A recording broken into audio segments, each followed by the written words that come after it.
Hi friends, இன்னைக்கு நம்ம பார்க்க போறது என்னன்னா எந்த சாஃப்ட்வேர் யூஸ் பண்ணாம எப்படி விண்டோஸ் ஸ்பீட் ஆக்குறதுன்னு பார்க்க போறோம். The first step என்னன்னா disk cleanup. Disk cleanup அப்படினா தேவையில்லாத ஃபைல்ஸை வந்து சிஸ்டம்ல இருந்து delete பண்றது. அதுக்கு நீங்க பண்ண வேண்டியது ஸ்டார்ட்டை கிளிக் பண்ணுங்க, disk cleanupனு டைப் பண்ணுங்க. Windows 7ல disk cleanupனே இருக்கும். Windows 8ல free of disk space by deleting unnecessary files இருக்கும். இதை கிளிக் பண்ணி ஓபன் பண்ணுங்க. உங்களோட டிஸ்கை சூஸ் பண்ணுங்க, சி டிஸ்க் சூஸ் பண்ணுங்க, ஓகே கொடுங்க. இந்த process கொஞ்சம் லேட் ஆகும். நான் இத போட்டோஸா எடுத்து வச்சிருக்கேன், சோ அத பாப்போம்.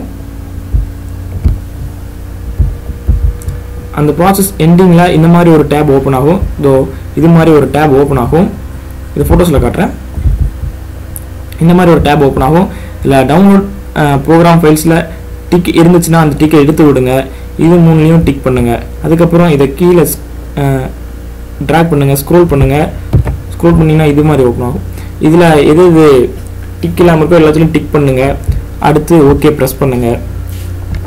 அதுக்கு அப்புறம் delete files கேக்கும், delete கிளிக் பண்ணுங்க. that's all அவ்வளவுதான். the next one disk defragment. disk defragment அப்படினா என்னன்னா நீங்க சிஸ்டம் யூஸ் பண்றனால சி டிஸ்க்ல இருக்க ஃபோல்டர்ஸோட அரேஞ்ச்மெண்ட்ஸ் எல்லாம் மாறி இருக்கும். அப்படி ஃபோல்டரோட அரேஞ்ச்மெண்ட்ஸ் மாறிச்சுனா சிஸ்டமோட ஸ்பீட் குறையும். அதை திரும்ப ரீஆர்கனைஸ் பண்றதுக்கு தான் டிஸ்க் டீஃப்ராக்மெண்ட். இதுக்கு நீங்க பண்ண வேண்டியது எல்லாம் மை கம்ப்யூட்டர் ஓபன் பண்ணுங்க. டிஸ்க் C ல கிளிக் பண்ணிட்டு ரைட் கிளிக் கொடுத்து ப்ராப்பர்ட்டிஸ் போங்க. ப்ராப்பர்ட்டிஸ் போனா டூல்ஸ் போங்க. அதுலயே ஆப்டிமைஸ் அண்ட் டீஃப்ராக்மெண்ட் டிரைவ்னு இருக்கும். இதுல ஆப்டிமைஸ் கொடுங்க. ஆப்டிமைஸ் கொடுத்துட்டு டிஸ்க் C யை சூஸ் பண்ணுங்க. சூஸ் பண்ணிட்டு ஆப்டிமைஸ் கொடுங்க. இது ஆப்டிமைஸ் ஆகட்டும். இது நீங்க வீக்லி ஒன்ஸ் பண்ணிட்டே இருக்கணும். அப்பதான் சிஸ்டம் நல்லா ஸ்பீடா இருக்கும், ஸ்மூத்தாவும் இருக்கும். the next one error checking. error checking அதுதான். இதுக்கு மேலே error checking இருக்கு. இங்க செக்னு ஜஸ்ட் கிளிக் பண்ணுங்க போதும். ஸ்கேன் டிரைவ் கேக்கும், டிரைவ் கொடுங்க. இந்த process கொஞ்சம் லேட் ஆகும். சோ இத நான் போட்டோஸா போட்டு வச்சிருக்கேன். அதுல பார்க்கலாம். இந்த process-ஓட எண்ட்ல ஒரு tab ஓபன் ஆகும். இது மாதிரி எரர்ஸ் எதுவும் இல்லனா இப்படி இருக்கும். எரர்ஸ் இருந்துச்சுனா எரர் க்ளீன் பண்ணிக்கலாம். டீடைல்ஸ் தெரிஞ்சுக்கணும், ஷோ டீடைல்ஸ் கிளிக் பண்ணுங்க. எரர்ஸ் இல்லனா க்ளோஸ் பண்ணிடுங்க. அவ்வளவுதான். the next one ms config. ms config நீங்க ms config அப்படினா ms configuration. ms configuration அப்படினா என்னன்னா மைக்ரோசாஃப்ட் கான்ஃபிகரேஷன் தான்.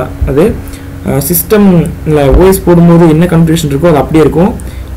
இப்போ நீங்க அதை வந்து உங்களுக்கு தேவையான மாதிரி சேஞ்ச் பண்ணிக்கலாம். அதான் ms config. ms configனு டைப் பண்ணுங்க. கிளிக் பண்ணி ஓபன் பண்ணுங்க. இந்த மாதிரி ஒரு tab ஓபன் ஆகும். அதுல boot போங்க, அட்வான்ஸ்ட் ஆப்ஷன்ஸ் போங்க. அதுல நம்பர் ஆஃப் ப்ராசஸர்ஸ் டிக் பண்ணாம இருந்துச்சுனா டிக் பண்ணி ஓபன் பண்ணுங்க. இருக்கிறதுல ஹையஸ்ட் சூஸ் இருக்கிறதுல எது பெரிய நம்பரோ அதை சூஸ் பண்ணி ஓபன் பண்ணுங்க. ஓகே கொடுங்க. அடுத்து ஸ்டார்ட் அப். ஸ்டார்ட் அப் அப்படின்றது என்னன்னா நீங்க சிஸ்டம் ஆன் பண்ண உடனே எதெல்லாம் ஸ்டார்ட் ஆகணும் அப்படின்றத சூஸ் பண்றதா. விண்டோஸ் 7ல இங்கே எல்லாம் இருக்கும். விண்டோஸ் 8 ஆர் 8.1ல ஓபன் டாஸ்க் மேனேஜர் இருக்க கிளிக் பண்ணி ஓபன் பண்ணுங்க. இதுதான் நான் ஸ்டார்ட் ஆகும் விண்டோஸ் ஸ்டார்ட் ஆகும்போது இதுவும் சேர்ந்து ஸ்டார்ட் ஆகும். இதுல தேவையில்லாத டிசேபிள் பண்ணிக்கலாம். இப்போ ஸ்கைப் எனக்கு தேவையில்லை அப்படின்னா அதில் கிளிக் பண்ணிட்டு ரைட் கிளிக் பண்ணி டிசேபிள் கொடுத்துக்கலாம். அவ்வளோ டிசேபிள் ஆகிடும். நான் ஓப்பன் பண்ணும்போது ஓப்பன் ஆகும். தேவையில்லாமல் சிஸ்டம் ஆன் ஆனோடனே ஓப்பன் ஆகாது. ஸோ இதனால் ஸ்பீட் கொஞ்சம் இன்க்ரீஸ் ஆகும். அப்ளை கொடுத்துட்டு ஓகே கொடுங்க. ரீஸ்டார்ட் கேட்கும். நீங்கள் எல்லா ப்ராசஸையும் முடிச்சுட்டு ரீஸ்டார்ட் கொடுத்துக்கலாம். ஸோ இப்போ நீங்கள் எக்ஸிட் வித் ஒரு ஷாட் வந்துடுங்க. அடுத்து temp folder, temporary folder click பண்ணி ஒரு % மார்க் போட்டுட்டு TEMPன்னு டைப் பண்ணிட்டு திரும்ப ஒரு % மார்க் போடுங்க. இது ஒரு ஃபோல்டர் ஓப்பன் ஆகும். டெம்ப் ஃபோல்டர் அப்படின்றது என்னென்னா நீங்கள் சிஸ்டம் யூஸ் பண்ணுறதுனால நிறைய ஃபோல்டர்ஸ் கிரியேட் ஆகி இந்த ஃபோல்டருக்குள்ள வந்து டம்ப் ஆகிடும். இது எல்லாத்தையும் நீங்கள் delete பண்ணணும். ஸோ கிளிக் பண்ணி எல்லாத்தையும் கொடுத்து எல்லாத்தையும் செலக்ட் பண்ணிவிடுங்க. ரைட் கிளிக் பண்ணி ஜஸ்ட் delete கொடுத்துருங்க. அவ்வளோதான். சில ஃபைல்ஸ் வந்து இதில் delete ஆகாது. ஸோ நோ ப்ராப்ளம், அதை ஸ்கிப் பண்ணிடுங்க.